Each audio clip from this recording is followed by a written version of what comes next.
আসসালামু আলাইকুম। সংবাদে আপনাদের সবাইকে স্বাগতম। প্রথমে থাকছে সংবাদ শিরোনাম। প্রথমেই জানিয়ে দিব, চীনের দিকে নতুন অ্যান্টি-শিপ মিসাইল তাক করেছে যুক্তরাষ্ট্র। এরপরেই জানিয়ে দিব, ইরানের যে রহস্যের সমাধান দিতে পারেনি বহু যুদ্ধ, কতগুলো পারমাণবিক বোমা তৈরি করতে পারবে ইরান। তারপরেই জানিয়ে দিব, ইরানের হাত থেকে আর রক্ষা নেই যুক্তরাষ্ট্রের রণতরীগুলোর। হরমুজ প্রণালীতেই যুক্তরাষ্ট্রের জন্য কবর খুঁড়বে ইরান। সর্বশেষ জানিয়ে দিব, অবশেষে ইরানে পারমাণবিক বোমা ফেলবে যুক্তরাষ্ট্র। পৃথিবীর বুক থেকে মুছে ফেলা হবে ইরানকে। দর্শক, এতক্ষণ শুনছিলেন সংবাদ শিরোনাম। এখন জানাবো বিস্তারিত জানার আগে আপনি যদি চ্যানেলে নতুন হয়ে থাকেন তাহলে আমাদের চ্যানেলটি সাবস্ক্রাইব করুন, আর কোন জায়গা থেকে দেখছেন এবং শুনছেন তা কমেন্ট করে জানান। ভিডিওটি ভালো লাগলে একটি লাইক দিন। প্রশান্ত মহাসাগরীয় অঞ্চলে চীনের ক্রমবর্ধমান নৌশক্তি ও আধিপত্য রুখতে দ্রুত নতুন ধরনের জাহাজ বিধ্বংসী ক্ষেপণাস্ত্র উন্নয়নের উদ্যোগ নিয়েছে যুক্তরাষ্ট্র। এই উদ্যোগের মূল লক্ষ্য চীনের ক্রমবর্ধমান নৌসামরিক সক্ষমতার মোকাবিলা করা এবং সম্ভাব্য সংঘাতে যুক্তরাষ্ট্রের প্রতিরোধ ক্ষমতা বাড়ানো। রিপোর্ট অনুযায়ী মার্কিন সেনাবাহিনী তাদের প্রিসিশন স্ট্রাইক মিসাইল PRSM প্রকল্পের অধীনে এক নতুন শক্তিশালী সংস্করণ ইনক্রিমেন্ট 4 তৈরির কাজ দ্রুতগতিতে এগিয়ে নিচ্ছে। 1000 কিলোমিটার পাল্লার এই অত্যাধুনিক মিসাইল মূলত সমুদ্রের চলন্ত জাহাজ ধ্বংস করার জন্য বিশেষভাবে ডিজাইন করা হয়েছে। এই মিসাইল ইন্দো প্যাসিফিক অঞ্চলে মার্কিন সামরিক সক্ষমতাকে এক নতুন উচ্চতায় নিয়ে যাবে বলে ধারণা করা হচ্ছে। এই মিসাইল হাইমার্স ইউনিট থেকে উৎক্ষেপণযোগ্য। এটি জিপিএস ব্যবস্থা ছাড়াই প্রতিকূল পরিবেশের লক্ষ্যবস্তুতে নির্ভুলভাবে আঘাত হানতে সক্ষম। সমর বিশেষজ্ঞদের মতে এই ব্যালিস্টিক মিসাইল শব্দের চেয়ে 5 গুণ বেশি গতিতে লক্ষ্যবস্তুতে আছড়ে পড়বে। এই গতি চীনের বিমানবাহী রণতরীগুলোর শক্তিশালী 3 স্তরের প্রতিরক্ষা ব্যবস্থা ভেদ করার জন্য অত্যন্ত প্রয়োজনীয়। বর্তমানে মার্কিন সামরিক বহরে থাকা টাইফন এবং এনামিসিস মিসাইল দুটির মধ্যকার দূরত্বের বড় ঘাটতি রয়েছে। এই 1000 কিলোমিটার পাল্লার মিসাইল তা পূরণ করে একটি শক্তিশালী প্রতিরক্ষা বলয় তৈরি করবে।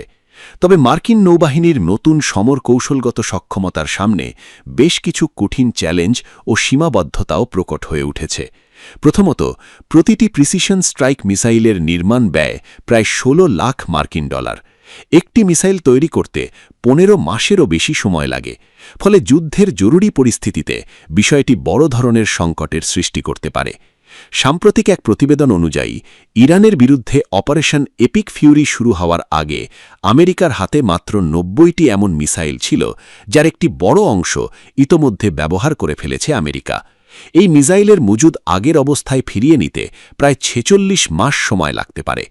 এছাড়া হেরিটেজ ফাউন্ডেশনের পক্ষ থেকে সতর্ক করা হয়েছে, আমেরিকার বর্তমান মিসাইল উৎপাদন ক্ষমতা যুদ্ধের বাস্তব চাহিদার তুলনায় অত্যন্ত কম। ফলে দীর্ঘমেয়াদী সংঘাতের ক্ষেত্রে আমেরিকা বড় ধরনের রসদ সংকটে পড়তে পারে বলে আশঙ্কা করা হচ্ছে। এদিকে প্রযুক্তিগত উৎকর্ষ থাকা সত্ত্বেও ফিলিপাইন ও জাপানের ছোট ছোট দ্বীপগুলোতে আমেরিকার এই মিসাইল লঞ্চারগুলোর টিকে থাকা নিয়ে প্রশ্ন উঠেছে। কারণ চীনের অত্যাধুনিক মহাকাশভিত্তিক নজরদারি ও ড্রোন হামলার মুখে এই উন্মুক্ত দ্বীপগুলোতে লঞ্চারগুলো রক্ষা করা বেশ কঠিন হবে।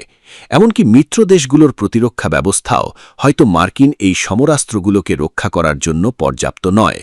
এর পাশাপাশি একটি মার্কিন গোয়েন্দা প্রতিবেদন ইঙ্গিত দিয়েছে, চীন এখনই তাইওয়ান আক্রমণ করার কোনো পরিকল্পনা করছে না। আপাতত তারা বল প্রয়োগ বা চাপের মাধ্যমে শান্তিপূর্ণ কৌশলে বিশ্বাসী। ফলে আমেরিকার এই নতুন হাইপারসোনিক মিসাইল চীনের এই দীর্ঘমেয়াদী এবং বহুমুখী কৌশলের বিরুদ্ধে রণক্ষেত্রে কতটা কার্যকর প্রমাণিত হবে তা নিয়ে গভীর সংশয় থেকেই যাচ্ছে। বিশেষজ্ঞরা বলছেন, এই নতুন মিসাইল আমেরিকার প্রতিরোধ ক্ষমতা বাড়ালেও এর চূড়ান্ত সাফল্য নির্ভর করবে নিরবিচ্ছিন্ন উৎপাদন এবং প্রতিকূল পরিবেশে এর টিকে থাকার ক্ষমতার ওপর। ইরান চাইলেই একাধিক পারমাণবিক বোমা তৈরি করতে পারবে, কথা আবারও আলোচনায় আনছে মার্কিন গোয়েন্দারা। আর এই সংখ্যাটা মোটেও কম নয়। অন্তত 10টি পারমাণবিক বোমা তৈরি করার মতো সমৃদ্ধ ইউরেনিয়াম রয়ে গেছে ইরানের কাছে। এ যেন এক অদ্ভুত রহস্য, যে রহস্যের সমাধান দিতে পারেনি বহু যুদ্ধ। ইরান যুদ্ধের আগুনে পুড়েছে, আকাশ কেঁপেছে বোমার শব্দে, কিন্তু তবুও প্রশ্নটা রয়ে গেছে, তেহরানের সবচেয়ে গোপন শক্তি কি সত্যিই অক্ষত? যে শক্তিকে কেন্দ্র করেই এত যুদ্ধ, সেই পারমাণবিক শক্তি কি এখনও ইরানের হাতে অক্ষতই রয়ে গেছে? তাহলে কি মার্কিন যুক্তরাষ্ট্রের সব চেষ্টাই বৃথা? 2 মাসের টানা হামলা, একের পর এক বিমান অভিযান, তবুও থামেনি ইরানের পরমাণু অগ্রযাত্রা। বরং মার্কিন গোয়েন্দা মূল্যায়ন বলছে ইরান চাইলে এখনও মাত্র 9 মাস থেকে 1 বছরের মধ্যে একটি পারমাণবিক বোমা তৈরি করতে পারে। অর্থাৎ যুদ্ধ হয়েছে ঠিকই, কিন্তু মূল লক্ষ্য কি ধরাছোঁয়ার বাইরে রয়ে গেছে? মার্কিন প্রেসিডেন্ট ডোনাল্ড ট্রাম্প যে সামরিক অভিযান শুরু করেছিলেন তার অন্যতম লক্ষ্য ছিল ইরানের পারমাণবিক কর্মসূচি থামানো। কিন্তু বাস্তব চিত্র ভিন্ন। সাম্প্রতিক হামলাগুলো মূলত সামরিক ঘাঁটি, ক্ষেপণাস্ত্র অবকাঠামো এবং প্রতিরক্ষা শিল্পকে লক্ষ্য করে চালানো হয়েছে। ফলে পারমাণবিক কর্মসূচির মূল উপাদান, বিশেষ করে সমৃদ্ধ ইউরেনিয়াম, থেকে গেছে অক্ষত। প্রশ্ন হচ্ছে, ইরানের হাতে ঠিক কতটা শক্তি জমা আছে? আন্তর্জাতিক পরমাণু শক্তি সংস্থা জানাচ্ছে ইরানের কাছে প্রায় 440 কেজি 60% সমৃদ্ধ ইউরেনিয়াম রয়েছে। এই পরিমাণ ইউরেনিয়াম আরও সমৃদ্ধ করা হলে একাধিক পারমাণবিক বোমা তৈরি করা সম্ভব। কিন্তু মার্কিন সামরিক ঘাঁটির পর এবার কি যুক্তরাষ্ট্রের রণতরীগুলোকেও ঘায়েল করতে চলেছে ইরান?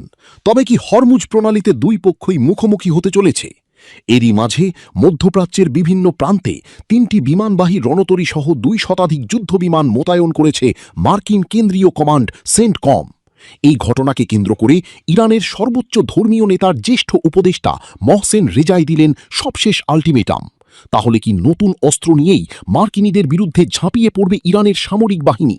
প্রশ্ন হলো, কবে থেকে আবারও মধ্যপ্রাচ্য জুড়েই যুদ্ধের আগুনের উত্তাপ ছড়িয়ে পড়তে চলেছে? এক ধরনের গুমোট পরিস্থিতি বিরাজ করছে মধ্যপ্রাচ্যের ভূ রাজনীতিতে, আর এর পেছনে ষড়যন্ত্রকারী হিসেবে দায়িত্ব পালন করছেন মার্কিন প্রেসিডেন্ট ডোনাল্ড ট্রাম্প। নিজেকে শান্তির দূত আখ্যা দেওয়া যুক্তরাষ্ট্রের এই শাসক এরই মাঝে গত 2 দশকের ইতিহাসও ভেঙেছেন।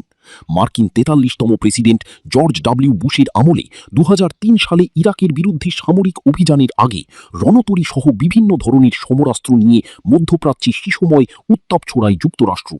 সেই ঘটনার 30 বছর পর ইরানকে ঘিরে একই পথে হাঁটছেন মার্কিন 47তম প্রেসিডেন্ট ট্রাম্পও। পারমাণবিক ও ক্ষেপণাস্ত্র ইস্যুর পাশাপাশি হরমুজ প্রণালীকে নিয়েও ইরানের উপর চাপ প্রয়োগ করছে যুক্তরাষ্ট্র।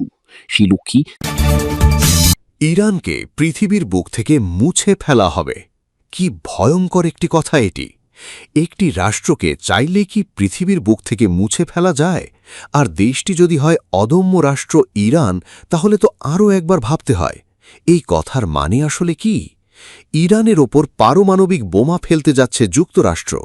অবশেষে কি তবে ধৈর্যের বাঁধ ভেঙেই গেল? শেষ পর্যন্ত কি ইরানকে গুড়িয়ে দেবেন মার্কিন প্রেসিডেন্ট ডোনাল্ড ট্রাম্প? হুমকি নাকি যুদ্ধের কাউন্টডাউন ইতোমধ্যে শুরু? হরমুজ প্রণালীতে ঠিক কী ঘটছে যা এতটা ক্ষিপ্ত করে তুলেছে ওয়াশিংটনকে? এবার কি সত্যিই ইরানকে গুড়িয়ে দিতে প্রস্তুত যুক্তরাষ্ট্র, নাকি এর পেছনে লুকিয়ে আছে আরও বড় কোনো খেলা? সম্প্রতি মার্কিন প্রেসিডেন্ট ডোনাল্ড ট্রাম্প এমন এক মন্তব্য করেছেন যা বিশ্ব রাজনীতিতে নতুন করে উত্তেজনা তৈরি করেছে। তিনি সরাসরি হুঁশিয়ারি দিয়েছেন, যদি হরমুজ প্রণালীতে মার্কিন স্বার্থে আঘাত আসে তাহলে ইরানকে পৃথিবীর বুক থেকে মুছে ফেলা হবে। এ মন্তব্য এসেছে একটি টেলিভিশন সাক্ষাৎকারে, যেখানে ট্রাম্প যুক্তরাষ্ট্রের সামরিক শক্তির কথা তুলে ধরে বলেন, তাদের কাছে এখন আগের যে কোনো সময়ের চেয়ে বেশি আধুনিক ও শক্তিশালী অস্ত্র রয়েছে। বিশেষ করে গুরুত্ব পাচ্ছে হরমুজ প্রণালী, যেখান দিয়ে বিশ্বের একটি বড় অংশের জ্বালানি তেল পরিবহন হয়। এই পথটি যদি অস্থিতিশীল হয়ে পড়ে তাহলে শুধু মধ্যপ্রাচ্য নয়, পুরো বিশ্ব অর্থনীতি চাপে পড়ে যাবে। ট্রাম্প আরও বলেন, যুক্তরাষ্ট্রের নৌবাহিনী বা তাদের কোনো মিশনে হামলা হলে তারা পূর্ণ শক্তি প্রয়োগ করতে দ্বিধা করবে না। সেই সঙ্গে ওই অঞ্চলের সামরিক উপস্থিতি আরও বাড়ানোর কথাও জানিয়েছেন তিনি। ট্রাম্প দাবি করেছেন, চাপের মুখে ইরান এখন কিছুটা নমনীয় অবস্থানে রয়েছে, তবে আলোচনার দরজা খোলা থাকলেও কোনো ধরনের উস্কানি সহ্য করা হবে না বলেও স্পষ্ট করেছেন তিনি। বিশ্লেষকদের মতে এই ধরনের কড়া বক্তব্য শুধু রাজনৈতিক বার্তা নয়, এটি একটি কৌশলগত চাপও। কিন্তু প্রশ্ন হচ্ছে, এই চাপ কি শেষ পর্যন্ত সামরিক সংঘর্ষে গড়াবে? কারণ ইতিহাস বলছে, যুক্তরাষ্ট্র ও ইরানের মধ্যে দীর্ঘদিন ধরেই চলছে এক ধরনের স্নায়ুযুদ্ধ। আর এই উত্তেজনা যদি নিয়ন্ত্রণের বাইরে চলে যায় তাহলে পরিস্থিতি ভয়াবহ হতে পারে। কি বুঝলেন ভাই? অনলি যেটাই চাই। এখন সবচেয়ে বড় প্রশ্ন, যুক্তরাষ্ট্র কি সত্যি ইরানের বিরুদ্ধে পারমাণবিক অস্ত্র ব্যবহার করতে যাচ্ছে, নাকি এটি শুধু শক্তি প্রদর্শনের এক কৌশল যাতে ইরানকে চাপে রাখা যায়? বাস্তবতা হল, পারমাণবিক হামলা কোনো সাধারণ সিদ্ধান্ত নয়, এর প্রভাব হবে বৈশ্বিক এবং তা মানবতার জন্য ভয়াবহ পরিণতি ডেকে আনতে পারে। আপনার কি মনে হয়, এই উত্তেজনা কি শেষ পর্যন্ত যুদ্ধের দিকে যাবে, নাকি কূটনৈতিক আলোচনাতেই সমাধান হবে?